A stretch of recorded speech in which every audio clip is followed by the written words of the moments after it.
Welcome to Neurodivergent Pulse, where we explore the often misunderstood world of neurodivergence with experts, parents, teachers, and therapists. Grounded in lived experience, each bite-sized episode gives you something practical to try. I am your host, Laetitia, AI expert, neurodivergent mom and founder of Understanding Zoe. This podcast is recorded on Daryl country. I acknowledge that sovereignty was never ceded. It always was and always will be Aboriginal land. Hello, Margo. Welcome to the Neurodivergent Pulse podcast. Hello. Thank you so much for having me. It is really, really special to have you on the show, especially as we've been talking a lot and you've been knowing the work that we're doing for quite some time. But there are many people who are joining this podcast who may have never heard about you. So can you share a bit more about your journey and what drew you to really go and educate parents, teachers, therapists around ARFID? Sure. Well, I guess I've always had a difficult relationship with food. I had an eating disorder when I was a teenager, but it wasn't really until I was identified as AuDHD a few years ago that everything really made sense to me and clicked into place. And when I went through that process, I truly began to, heal my relationship with food and my body, which was very empowering and honestly quite a life-changing experience. Going through the whole process of learning this about myself, it gave me a really positive and compassionate lens to see myself through, and deep, awareness and understanding around why my relationship with food and my body was difficult. And it helped me to reduce any shame, that I experienced growing up around these difficulties as well. And then that moment of kind of clarity, it completely redirected my life and my work. And I founded Whole Body Nutrition, which is my business. And it's grown really into something in the last few years that I'm so incredibly proud of. And it's just feels like it's getting bigger and bigger, which is very exciting. But in terms of specializing in ARFID or feeding differences, that wasn't actually my intention in the beginning. I just knew that I really wanted to work with neurodivergent people who had also experienced, a difficult or different relationship with food, just like I had. And I actually just started sharing my own lived experience on social media, and lots of people started connecting with it. And it was incredibly healing for me sharing that stuff, but then to hear from other people that it was healing for them, that was really incredible for me. And so I decided then, I noticed that there was this huge gap basically in the market where there was a lack of support for people with ARFID and feeding differences that were, neurodivergent in some way. And so I went away and I learned as much as I could through courses, through people with lived experience, through really learning about my own experience in more detail as well. And the more that I shared, the more I just realized how much this work matters and how needed it is as well. Now I have the privilege of supporting other neurodivergent people and families who have walked a similar path to me, and just helping them to find safety, confidence, and to nourish their bodies in ways that honor truly, who they are is such a powerful and beautiful thing. And I love what I do so much.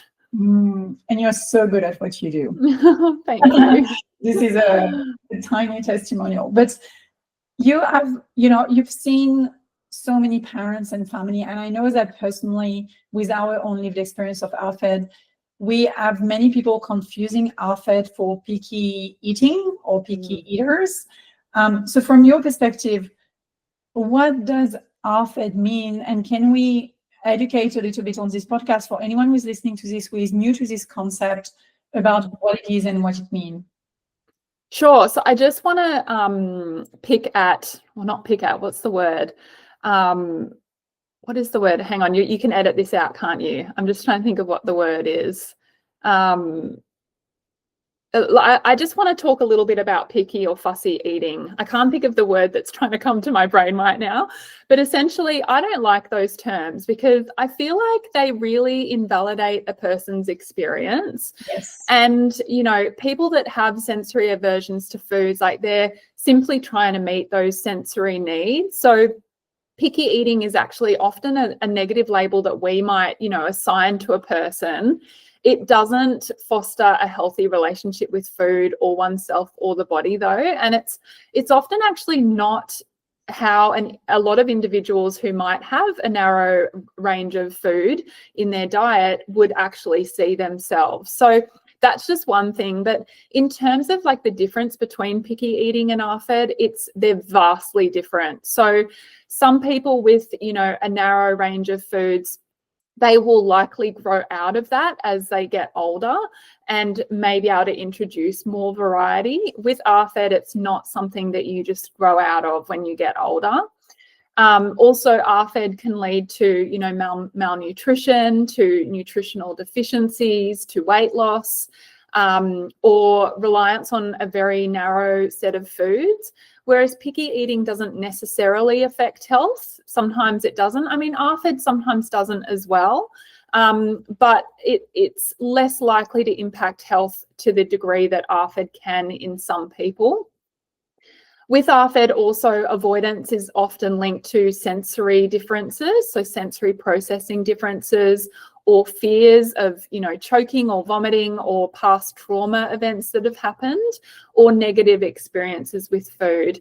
Picky eating tends to be more about preference, though, or maybe habit, or maybe it's more to do with what food is available and accessible, and what someone's grown up with is more likely to be what they eat. Also, normally someone that's got ARFID will have a lot of anxiety around food and eating, and there'll be a lot of distress for both the child, sometimes the family as well, and there's also a lot of social challenges. Whereas with, you know, more picky eating, sometimes that can be really frustrating, but it really causes that sort of level of impact, essentially. So in short, you know, picky eating is common. It's usually temporary, and there's not much support or intervention needed necessarily, whereas ARFID is an eating disorder and neurodivergence that really requires nuanced support and a team. I hope that makes sense. It makes total sense, and I totally agree with you that we need to really clarify everything, and that's why I wanted to ask the question, because in our own lived experience and in our own journey with our own family, for a long time, people would say those words, you know, picky eating or things, and I'm like, no, this is not what it is. And when we discovered the word of ARFID and the world of ARFID and an approach that was more affirming, it was really freeing and really kind of relief, which, you know, link me to the next question. You've done lots of content around fed is best, and I told you that it was a massive weight on our shoulder, which just dropped when, you know, and just dropped when I discovered that sentence, but also, you know, knowing and reassuring myself, despite the neuronormative approach, despite being raised in a beautiful family where food was really important, because I've been raised in France, having this kind of approach, which is fed is best. It's better to eat this than go to bed with an empty belly.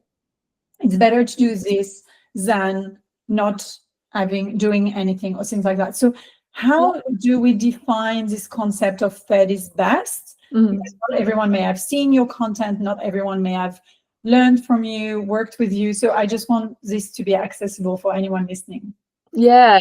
So I mean, you described it well. But essentially, in a nutshell, fed is best basically means eating something, eating anything is better than eating nothing. And when we're supporting someone with ARFID or feeding differences or eating disorders, you know, any food that person eats will provide nutrition and nourishment for their body and will help with meeting caloric needs, no matter what it is. So that's basically it. Anything is better than nothing. And I just wanted to add back to that picky eating question, that really what we should be saying, or what I prefer to say rather, is sensory feeding differences. If someone doesn't have ARFID, but they do still have difficulties around sensory, things with food, then sensory feeding differences is the appropriate term. And it's a much nicer way of, saying someone struggles with food variety than calling them picky or fussy.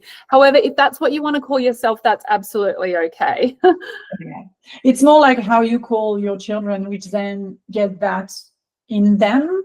The negative message. Impact, exactly, this impact that it has, like being called a fussy eater for, a big part of my childhood was kind of how then you embed that, where actually just acknowledging the differences is often better. And something that I love around Fed is Best and around this approach, which is more affirming and so on, it's also allowing everyone to eat what feels safe for them. And so I remember a few weeks ago, you shared about cultural foods that feel safe. And for me, really eating French food is something that makes me feel safe. So if you come from another cultural background, maybe your safe food is not just, the butter on toast or pasta with nothing. Maybe it's a dish that actually has a lot of flavor and spices and things, because this is how you've been raised. And so I just love that approach, because also there is this misunderstanding that I find, and again, you can share your own expertise, because for me it's more coming from lived experience, where people are like, oh, but actually you're eating things that can be quite sophisticated, but it's because these are the things that I grew up with. A ratatouille for me feels very safe, because my grandma was making it, my dad was making it, and yes, the ratatouille has a lot of colors and a lot of flavors, but this is like such a safe food for me. Yes, absolutely. Yeah, a lot of my clients, like, they'll eat wide varieties of different foods in the sense of, some of them love spicy food, some of them love colorful food, some of them love food with really strong flavors. So not everyone with ARFID only eats beige foods. I think that is a massive misconception, and culture does play a huge part of it. And it makes sense that the foods you grow up with, where you were at home, you were feeling loved, you were feeling safe, they're now the foods that you like to eat when you're now as an adult, because it brings back those feelings and those memories, So it definitely is different for everyone. And I'm glad you brought that up, because it is a huge misconception. Yeah. Thank you so much for all the education you do around this. So for any parents who they have this pressure around balanced meals, and I know I was one of those, because you read all of those books and we do blood tests and so on, and we see always deficiency in iron and deficiency in this and deficiency in that. So you're like, oh my gosh, it's because I'm not giving them everything that they need, but at the same time they may not eat that thing, so you don't want to put the pressure on them. So how do we simplify and make sure our child and ourselves, if you're listening to this and you identify as ARFID, are feeling nourished and safe whilst eating what we need for our body? Yeah, I think it's so hard for parents. Like, from the moment a child is born, the questions thrown around, like, are they getting enough food, whether it be from formula or, breastfed. And if they're not getting enough, the word failure to thrive is thrown around. So there's constant pressure on parents from the moment a child is born to feed them, quote unquote, well, whatever that means. That's different for everyone. But, I think most importantly, letting go of some of those neuronormative expectations and pressures that society might place on us, or maybe they're things that have come up from our own upbringing, from our own parents. There's a lot of feelings around, shoulds, and I say shoulds with quotation marks, where we should be feeding our child a certain way. Should doesn't really exist. Like, every single child is different, and so has different needs. And instead, thinking about, like, if you can go away and think about, am I doing this because it's creating peace in my family? It's what's right for us. It's meaning my child is fed, they're regulated.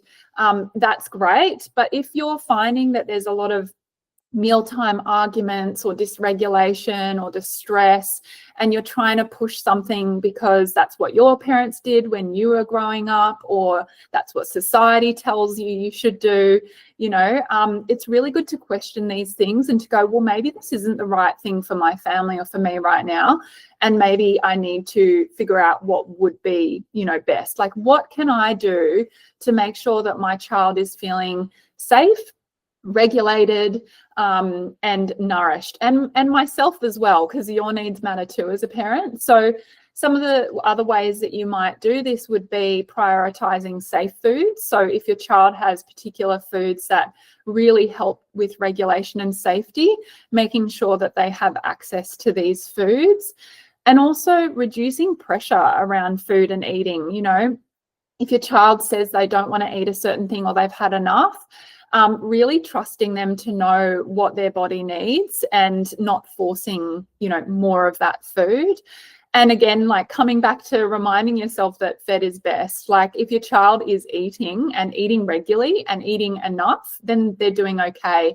If there are any nutrition gaps, we can support these with supplements if needed. And it's absolutely okay to use supplements if they're needed. Another thing is just to keep mealtimes predictable and pressure-free, so the child feels like they can eat in their own way. Some kids find it really helpful having set meal times. Other kids, they might need things to be more flexible. So really just tuning into, what works well for my child as an individual. And I would also question, like, what is a balanced meal? Because this might actually look different for every family, or for every child. So just questioning, a balanced meal doesn't have to look one way. It's not, like it has to be, meat and 3 veg, which I would call a very neurotypical meal. And it's totally fine if you like that. But a balanced meal might look like a plate of snacks or a snack plate, or it might look like, I don't know, a plate of sausages for that child. It could be anything. So we don't have to be so rigid around what meals look like, essentially. I love that. So much wisdom in everything you shared and so much value. And I know we've been on that journey ourselves, and it's been really a beautiful way to acknowledge. So for our own family, eating with hand is a preference of one of our child. And so it's something that, of course, being raised in a family where it's like, use your fork and knives, talking about other culture where it's okay to eat with your hands. And so in our family during mealtime, it's okay to eat with your hands if that feels better. And eating on a bouncing ball, which helps, finding those regulation and limiting the pressure of you need to sit at the table and you need to sit in a certain way and all of that. So all of this has been really making dinner time and lunchtime during the weekend or during school camps way nicer than it was before. So all of this is gold. Do you want to add something to that? Oh, no, I just 100% agree with you. Like if, sitting at the table isn't working, then don't do it. You don't have to do it. And a lot of my clients don't like eating with cutlery, and sometimes that can be due to dyspraxia, as well, and difficulties holding cutlery. But sometimes it's also just a preference where they may be a sensory seeker and they love to feel the food as well. So there's no right or wrong to eating. It's just figuring out what works best for you, and your family. Yes, I love that. So, I just want you to share with us one thing that parents could do, like one small doable change that a parent could do this week that can reduce the stress around mealtime. And you've given already some advice, but what is like a few things that you found really work with many families that you've supported? I think one of the key things is really removing any commentary around what or how much your child is eating. So trying not to, be like, oh, you haven't eaten enough, or you need to eat more, or what you're eating, isn't good or healthy, quote unquote. It's really important to remove any kind of moral value around food as well, and keep food neutral. So please just trying not to, label foods good or bad. All food will provide nourishment, as I've already said. So yeah, removing commentary around food, how much your child's eating, what they're eating, and refraining from labeling it in any way other than neutral, I would say. I love that. I really love it. And I witness myself sometimes making those comments. It's so interesting when you witness how ingrained is, your kind of pattern and upbringing and your own, I would swear on this, but your own shit as well. And so how many times do I say those things being like, oh yeah, and I'm like, why do I say that? So yeah, really listening to this again and again, and reminding myself that is best, and they know better what they need. And of course, no one's perfect. Like, we're going to make mistakes. We're going to say things sometimes that, we would ideally shouldn't say, but we just do the best that we can, and that repair is what's important. So if you say something and you catch yourself saying it and you realize, oh, I shouldn't have said that, repair, go back to the child, say, I shouldn't have said that, I'm sorry. That's what's important. None of us are perfect. We all make mistakes. It's okay. Yes. And this process of repairing in front of the child and with the child and all of that is such a beautiful way. Like, I've seen so many times, if I am dysregulated and I lose it, or if, something is happening with my partner, rather than, hiding the conversation, then we come back and we say, we're sorry for this or we're sorry for that. Like, the repair in public is actually something that is really, really powerful and really affirming in our own family. But yeah. Yeah, no, I would agree. And I think it teaches your children that you're human, you're not perfect, and that's okay. No one is. No one is. And I'm far from it. I am far from it. And that's, something that I absolutely love in the eyes of my children. Sometimes they say, Mom, you're so amazing. I'm like, I'm doing the best I can. It's like, but you're doing so good. And I'm like, oh, thank you. Because I have definitely moments, and many moments in a week, where I'm like, okay, I'm going to go through a phase of repair. I haven't done a good job. And same with my own relationship with food. It's been beautiful to witness my own healings and healing, my relationship with my children as well, and around food. So, but that's beautiful within the family dynamic.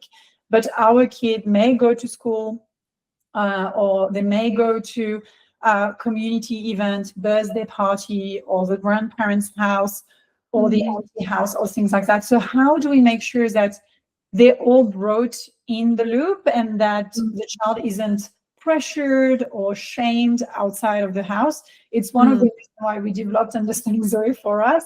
But how anyone who is not maybe using Understanding Zoe or using tech to enable that, how can they help other people that are surrounding the child to understand about ARFID and about the feeling differences and how to be supportive?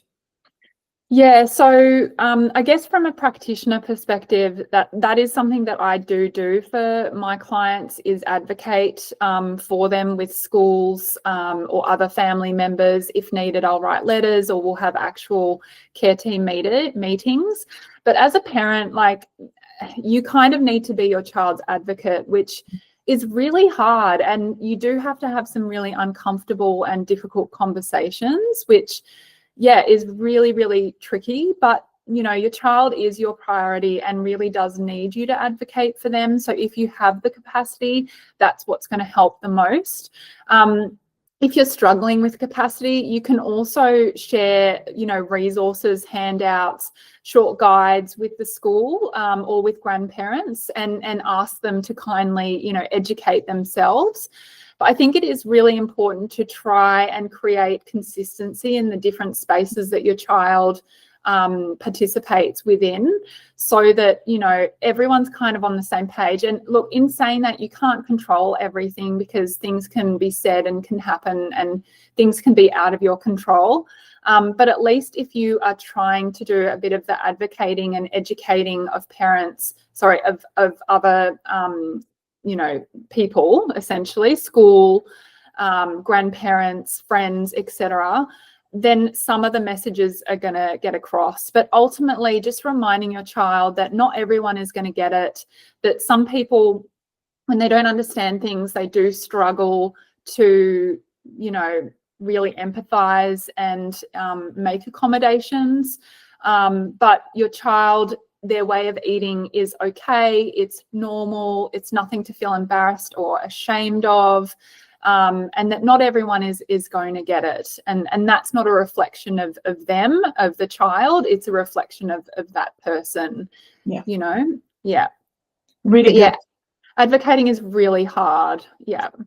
Takes a lot of spoons. It takes a lot of spoons. And I was going to say too, like about what you mentioned before, like I think as parents, we're also our toughest critics. Like you were saying how your child, it's like, you're amazing, you're amazing. Like my kids do the same thing, and we're just our toughest critics. But like, imagine if we saw ourselves through the eyes our children see us, how different our own relationships with ourselves would be. I think it's really beautiful how much they, adore us. Yeah.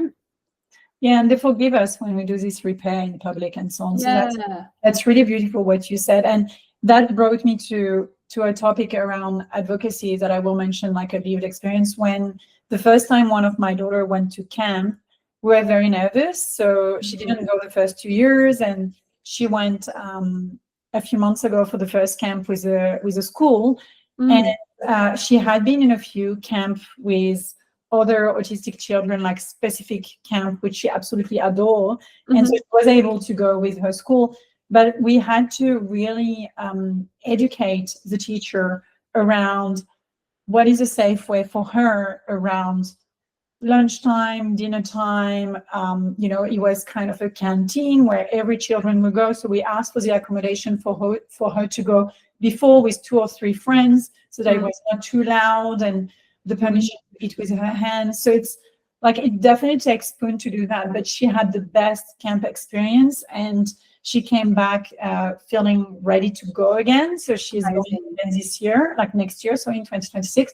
But it's like those things where I just want to encourage anyone to communicate, because actually we often have, we often think that the other person will not receive the information, where actually they're really willing to support your child in the best way they can. So trying not to have any preconception, thinking, oh, they're not going to accommodate this, or I'm asking for too much, or this and that. Like for us, it's been really cool, and I know that Zoe in that case had the best experience, and she's to go back, which for me is a delight. Okay, so to close this podcast, I just want to give you the opportunity to share what is one word of encouragement you'd like to give a parent who right now is listening to all of this and is maybe feeling scared of being judged by others by sharing about their own ARFID or their child ARFID. What are a word of encouragement you would like to share with them? Yeah, well, I think in terms of feeling judged by others, people are always going to judge what they don't understand. But just know that you're absolutely doing the best thing for your child, and that's all that matters. So listening to their needs and meeting their needs, that's the most important thing. And I think it's very normal for us to feel scared or worried about our, children's nutrition, whether they're being nourished enough. But it's also important to know that your child's worth, it's not defined by how much they eat or what their body size is or how they look, and neither is your success as a parent. So eating can change as capacity changes, which means that some days kids will eat more or less. And if you are really worried about your child's nutrition, I would just recommend seeking support. And then often I'll have parents come to me that are really worried, and we'll talk about things, and they're shocked to find out that their child is actually eating enough and their child's actually doing okay. So it's not always bad news. And yeah, I think just seeking support where you need it as well is really important. Definitely. And that's a perfect segue to my last question, which is, if any of our listeners would like to learn more about your work at Whole Body Nutrition, would love to work with you, work with your team, learn more about ARFID and every other beautiful thing that you support people with, where should they start their journey? Sure. Well, we have lots of free resources on social media. So it's Margo_whole body nutrition. And also on our website as well, we've got lots of blogs. So if you want to learn more, you can head to either of those places. We're also on Facebook. I can't think off the top of my head what my Facebook it is, but it's probably Whole Body Nutrition. I should know, but I don't use it as much. I just kind of let it, automatically post. Yeah. So yeah, and then we also do have a couple of ebooks on our website as well, which are all about neuroaffirming, feeding and eating and ARFID. So yeah, lots to go away and have a little look at. Thank you. Thank you so much, Margo, for your time to share all of this with our listeners and for all of your support that you give our community. Very grateful for you.